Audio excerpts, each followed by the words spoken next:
নমস্কাৰ এই মুহূৰ্তত আহি পৰিছে সন্ধিয়াৰ কেইবাটাও গুৰুত্বপূৰ্ণ খবৰ। আজি হৈছে 1 মে। আজি 1 মে দেশত আজিৰ পৰা প্ৰযোজ্য হ'ব কেইবাটাও নতুন নিয়ম। ৰন্ধন গেছৰ পৰা আৰম্ভ কৰি মহিলাসকলৰ বাবে কেইবাটাও ভাল খবৰ প্ৰদান কৰিছে অসমৰ মুখ্যমন্ত্ৰী ডক্টৰ হিমন্ত বিশ্ব শৰ্মাই। লাখ লাখ মহিলাৰ একাউণ্টত মুখ্যমন্ত্ৰী ডক্টৰ হিমন্ত বিশ্ব শৰ্মাই সোমাই দিব 10,000 কোটি টকা। যদি আপোনাৰ ৰেচন কাৰ্ড থাকে আপুনি লাভ কৰিব প্ৰত্যেক মাহতে 2,000 কোটি টকা। অসমৰ মুখ্যমন্ত্ৰী ডক্টৰ হিমন্ত বিশ্ব শৰ্মাই জনতাৰ বাবে কেইবাটাও গুৰুত্বপূৰ্ণ প্ৰতিশ্ৰুতি প্ৰদান কৰিছে। যিসকল কৃষকে এতিয়ালৈকে PM কিষাণৰ টকা পোৱা নাই সেইসকলৰ একাউণ্টত PM কিষাণৰ 20 নম্বৰ কিস্তিৰ টকা অতি শীঘ্ৰে সোমাই দিব। ইয়াক লৈ কেন্দ্ৰীয় চৰকাৰে কেইবাটাও গুৰুত্বপূৰ্ণ সিদ্ধান্ত গ্ৰহণ কৰিছে। লাখ লাখ লোকে লাভ কৰিব নতুনকৈ চৰকাৰী ঘৰ। নতুনকৈ আবেদনৰ প্ৰক্ৰিয়া সময়সীমা বৃদ্ধি কৰা হৈছে। লগতে কেইবাটাও ৰাজনৈতিক খবৰৰ লগতে অৰাজনৈতিক খবৰ যুগুত কৰা হৈছে। আজিৰ দিনটোত গোটেই অসম তথা ভাৰতৰ বিভিন্ন প্ৰান্তৰ পৰা যুগুত হৈছে কেইবাটাও ডাঙৰ খবৰ। এনেবোৰ খবৰ নিতৌ পাই থাকিবলৈ চেনেলটি ছাবস্ক্ৰাইব কৰি ভিডিঅ'ত এটা লাইক কৰিবলৈ নাপাহৰিব। আজিৰ আমাৰ প্ৰথম খুবেই গুৰুত্বপূৰ্ণ খবৰ হৈছে অসমবাসীৰ বাবে এটা ডাঙৰ খবৰ। দেশত আজিৰ পৰা প্ৰযোজ্য হ'ব কেইবাটাও নতুন নিয়ম। ৰন্ধন গেছৰ পৰা ৰেললৈকে হ'ব সলনি। এইটোৰ পৰা ধন উলিয়াবৰ ক্ষেত্ৰত আপুনি ভৰিব লাগিব মাচুল। প্ৰত্যেক লেনদেনৰ বাবদ আপুনি ভৰিব লাগিব 19 টকাকে। ইয়াৰ পূৰ্বে প্ৰত্যেক লেনদেনত ভৰিব লগা হৈছিল 6 টকাকে। এইটো আমাৰ ইণ্টাৰচেঞ্জ মাচুল বৃদ্ধিত মঞ্জুৰি দিছে ৰিজাৰ্ভ বেংকে। আজিৰ পৰা ফাষ্টেগ ব্যৱস্থাত সলনি হৈছে GNSS ব্যৱস্থা। প্ৰতিখন বাহনত লগাব লাগিব GPS ট্ৰেকাৰ। ৰেলৱে টিকটৰ ক্ষেত্ৰত বৃহৎ সাল সলনি কৰা হৈছে আৰু বহুকেইটা নতুন নিয়ম সলনি হৈছে 1 মেৰ পৰা। আৰু আজি হৈছে 1 মে।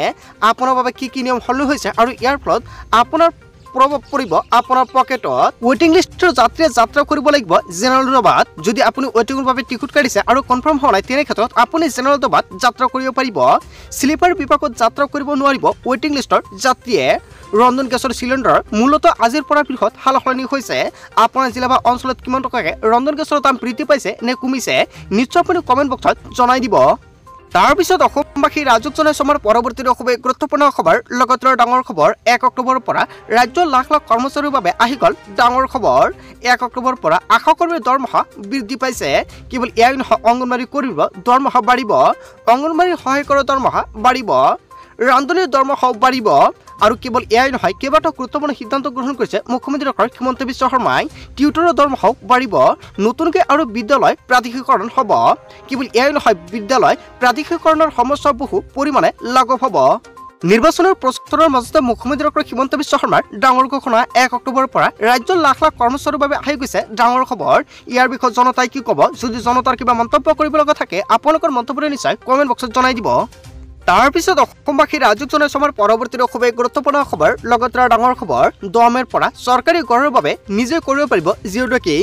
অসমৰ মুখ্যমন্ত্ৰী ডক্টৰ হিমন্ত বিশ্ব শৰ্মাই জিঅ' টেকিঙৰ সময়সীমা বৃদ্ধি কৰিছে। বিনামূলীয়া ঘৰক লৈ মুখ্যমন্ত্ৰী ডক্টৰ হিমন্ত বিশ্ব শৰ্মাৰ বৃহৎ ঘোষণা।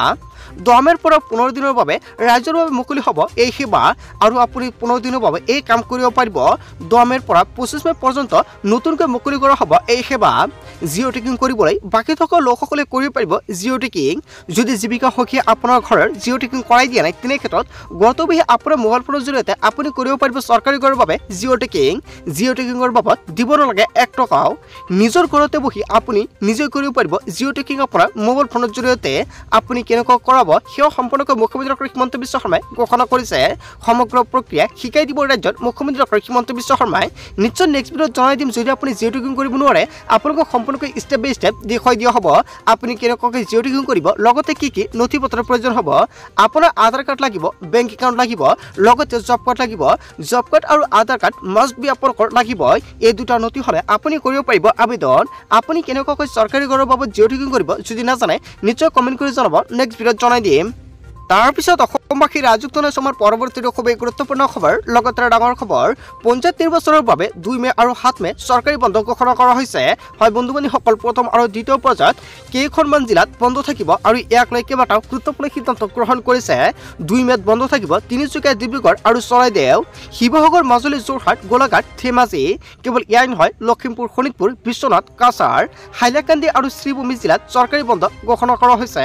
বন্ধ থাকিব সকলো শিক্ষা প্ৰতিষ্ঠান আৰু অফিচ অফিচ আৰু কাৰ্যালয়। আনহাতে 7 মেত বন্ধ থাকিব ধুবুৰী, দক্ষিণ শালমাৰা, গোৱালপাৰা, বঙাইগাঁও, বৰপেটা, বজালী, নলবাৰী, কামৰূপ মহানগৰ, হোজাই, নগাঁও, মৰিগাঁও আৰু দৰঙত চৰকাৰী বন্ধ ঘোষণা কৰা হৈছে। তাৰ পিছত অসমবাসী ৰাজ্যক জনাইছো আমাৰ পৰৱৰ্তী খুবেই গুৰুত্বপূৰ্ণ খবৰ। লগতে ডাঙৰ খবৰ, ৰাজ্যজুৰি প্ৰচণ্ড বৰষুণ, আগন্তুক 3 ঘণ্টাত 80 কিলোমিটাৰ বেগত আহিব ধুমুহা। সাৱধান হওক, ৰাজ্যত বতৰ লৈছে কালৰূপ। নিশাৰ পৰা ৰাজ্যত প্ৰচণ্ড ধুমুহা আৰু বৰষুণ। মহানগৰীত অন্ধকাৰ হৈ পৰিছে আকাশ। কেৱল এয়াই নহয়, সমানে সমানে ধাৰাসাৰ বৃষ্টিপাত দেখা গৈছে। প্ৰতি ঘণ্টাত 90 কিলোমিটাৰ বেগত আহিব পাৰে ধুমুহা আৰু বৰষুণ। বতৰ বিজ্ঞান কেন্দ্ৰই জাৰি কৰিছে এলাৰ্ট। 22খনকৈ জিলাত জাৰি কৰা হৈছে য়েলো এলাৰ্ট। ধুবুৰী, কোকৰাঝাৰ, চিৰাং, গোৱালপাৰা, বৰপেটা, বজালী, বাক্সা, কামৰূপ গ্ৰাম্য, নলবাৰী, তামুলপুৰ। কেৱল এয়াই নহয়, দৰং, ওদালগুৰি, মৰিগাঁও, দক্ষিণ কাৰ্বি আংলং, কাছাৰ, হাইলাকান্দি, শ্ৰীভূমি, ডিব্ৰুগড়, চৰাইদেউ, তিনিচুকীয়াত জাৰি কৰা হৈছে এলাৰ্ট। প্ৰচণ্ড বৰষুণৰ ফলত হাহাকাৰ অৱস্থাৰ সৃষ্টি হৈছে ৰাজ্যজুৰি। আপোনাৰ অঞ্চলত এতিয়া বতৰ ৰূপ কেনেকুৱা নিশ্চয় কমেণ্ট বক্সত জনাই দিব। সাৱধান হওক, ৰাজ্যত বতৰ লৈছে কালৰূপ। তাৰপিছত অসমবাসী ৰাজ্যক জনাইছো আমাৰ পৰৱৰ্তী খুবেই গুৰুত্বপূৰ্ণ খবৰ। লগতে ডাঙৰ খবৰ, নতুন হিতাধিকাৰীয়ে কৰিব লাগিব 7টা নতুন কাম। লাখ লাখ হিতাধিকাৰীৰ বাবে এটা ভাল খবৰ আহি পৰিছে। অৱশেষত লাখ লাখ দৰিদ্ৰ পৰিয়ালৰ বাবে আহি গৈছে এটা ডাঙৰ খবৰ। নতুন পদ্ধতিৰে ৰেচন সংগ্ৰহ কৰিবলৈ সাজু হওক আপুনি। দৰিদ্ৰ পৰিয়ালৰ বাবে কোনো কাৰণতে আপোচ নকৰে চৰকাৰে। 1 মেৰ পৰা 10 মেলৈকে লাখ লাখ হিতাধিকাৰী লাভ কৰিব ৰেচন। আজি হৈছে 1 মে। এতিয়া যোগাযোগ কৰক ৰেচনৰ দোকানলৈ, কিয়নো আপুনি লাভ কৰিব ৰেচনৰ চাউল। যদি আপোনাৰ ৰেচন কাৰ্ড আছে তেনে ক্ষেত্ৰত আপোনাৰ বাবে এটা ভাল খবৰ। যিসকলৰ ৰেচন কাৰ্ড নাই সেইসকলে নতুনকৈ কৰিব পাৰিব ৰেচন কাৰ্ডৰ বাবে আবেদন। নতুনকৈ কাৰ্ড পোৱা হিতাধিকাৰীও লাভ কৰিব ৰেচনৰ সামগ্ৰী। যদি আপুনি নতুনকৈ ৰেচন কাৰ্ড বনাই লৈছে তেনে ক্ষেত্ৰত আপুনি ৰেচনৰ সামগ্ৰী লাভ কৰিব। ৰেচনৰ সামগ্ৰীক লৈ কোনো দোকানীয়ে কৰিব নোৱাৰিব খেলিমেলি। 1 গ্ৰামৰ দৰিদ্ৰক চাউল কমকৈ দিব নোৱাৰিব ৰেচনৰ দোকানীয়ে। দৰিদ্ৰ পৰিয়ালে এটা অভিযোগ দিলে জেললৈ যাব লাগিব ৰেচনৰ দোকানী।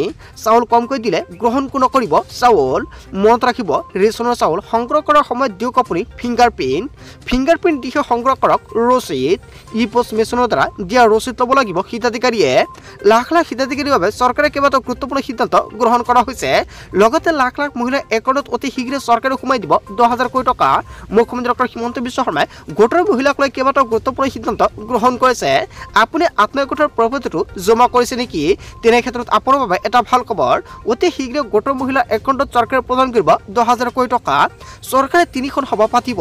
3খন সভাৰ জৰিয়তে গোটেই সমষ্টিত প্ৰদান কৰা হ'ব 10,000 কোটি টকা। টকা পোৱাৰ আগতে মহিলাসকলে কৰিব লাগিব বেংক একাউণ্ট 2টা কাম। যদি আপোনাৰ ডিবিটি লিংক হৈ আছে তেনে ক্ষেত্ৰত কৰিব নালাগে। আৰু যদি আপোনাৰ একাউণ্টৰ লগত আধাৰ কাৰ্ড লিংক নাই কৰাই ৰাখক, কিয়নো এই 2টা কাম আপোনালোকৰ কৰিব লাগিব। এই 2টা কাম নকৰাসকলৰ একাউণ্টত চৰকাৰে টকাটো প্ৰদান নকৰে।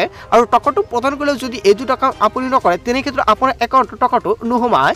তাৰ বাবে মুখ্যমন্ত্ৰী ডক্টৰ হিমন্ত বিশ্ব শৰ্মাই এই 2টা কাম কৰিবলৈ আহ্বান জনাইছে। লগতে গোটৰ মহিলাই লাভ কৰিব একাউণ্টত আকৌ টকা, আৰু এই টকা লাভ কৰিব মোবাইল ফোন কিনিবলৈ। মুখ্যমন্ত্ৰী ডক্টৰ হিমন্ত বিশ্ব শৰ্মাই মোবাইল কিনিবলৈ মহিলাক প্ৰদান কৰিব এই টকা। কিমান টকাকৈ প্ৰদান কৰিব, লগতে কেতিয়াৰ পৰা টকা দিয়া আৰম্ভ কৰিব মোবাইল কিনিবলৈ, এতিয়ালৈকে মুখ্যমন্ত্ৰী ডক্টৰ হিমন্ত বিশ্ব শৰ্মাই তাৰিখ ঘোষণা কৰা নাই। যেতিয়া তাৰিখলৈ ঘোষণা কৰিব নিশ্চয় সম্পূৰ্ণকৈ জনাই দিম আন এটা ভিডিঅ'ত। তাৰপিছত অসমবাসী ৰাজ্যক জনাইছো আমাৰ পৰৱৰ্তী খুবেই গুৰুত্বপূৰ্ণ খবৰ। লগতে ডাঙৰ খবৰ, ৰাজ্যৰ লাখ লাখ লোকৰ বাবে আহি গৈছে ডাঙৰ খবৰ। গেছৰ চিলিণ্ডাৰত মাত্ৰ 250 টকাতে লাভ কৰিব আপুনি। আপোনাৰ ঘৰত LPG গেছ কানেকশ্যন নাই নেকি? তেনে ক্ষেত্ৰত যদি আপোনাৰ ৰেচন কাৰ্ড, বেংক একাউণ্ট, আধাৰ কাৰ্ড আছে তেনে ক্ষেত্ৰত নতুনকৈ কৰিব পাৰিব LPG গেছ কানেকশ্যনৰ বাবে আবেদন। প্ৰতিটো পৰিয়ালে গেছৰ চিলিণ্ডাৰ পাব মাত্ৰ 250 টকাতে। যদি আপোনাৰ ঘৰত LPG গেছ কানেকশ্যন আছে তেনে ক্ষেত্ৰত আপুনি লাভ কৰিব 250 টকাতে LPG গেছ কানেকশ্যন। উজ্জ্বলা আঁচনি হিতাধিকাৰীয়ে লাভ কৰিব এই সুবিধা। যদি আপোনাৰ ঘৰত উজ্জ্বলা আঁচনিৰ প্ৰতিগৰাকী হিতাধিকাৰীৰ বাবে এই সুবিধা প্ৰদান কৰিব চৰকাৰে। মুখ্যমন্ত্ৰী ডক্টৰ হিমন্ত বিশ্ব শৰ্মাই ডাঙৰ মন্তব্য কৰিছে। উজ্জ্বলা আঁচনিৰ হিতাধিকাৰী নহ'লেও আপুনি কম দামত লাভ কৰিব। যদি আপোনাৰ ঘৰত উজ্জ্বলা আঁচনিৰ LPG গেছ কানেকশ্যন নাই তেনে ক্ষেত্ৰত আপুনি 700 টকাত লাভ কৰিব। আৰু যিসকলৰ ঘৰত উজ্জ্বলা আঁচনিৰ গেছ কানেকশ্যন আছে সেইসকল ব্যক্তিয়ে লাভ কৰিব 250 টকাতে। নিৰ্বাচনৰ পূৰ্বে অসমৰ জনতাক বৃহৎ প্ৰতিশ্ৰুতি প্ৰদান কৰিছে অসমৰ মুখ্যমন্ত্ৰী ডক্টৰ হিমন্ত বিশ্ব শৰ্মাই। বন্ধু বান্ধৱীসকল, গোটেই অসম তথা ভাৰতৰ বিভিন্ন প্ৰান্তৰ পৰা যুগুত হৈছে কেইবাটাও ডাঙৰ খবৰ। এনেবোৰ খবৰ নিতৌ পাই থাকিবলৈ চেনেলটি ছাবস্ক্ৰাইব কৰি ভিডিঅ'ত এটা লাইক কৰিবলৈ নাপাহৰিব। So thank you for watching full video.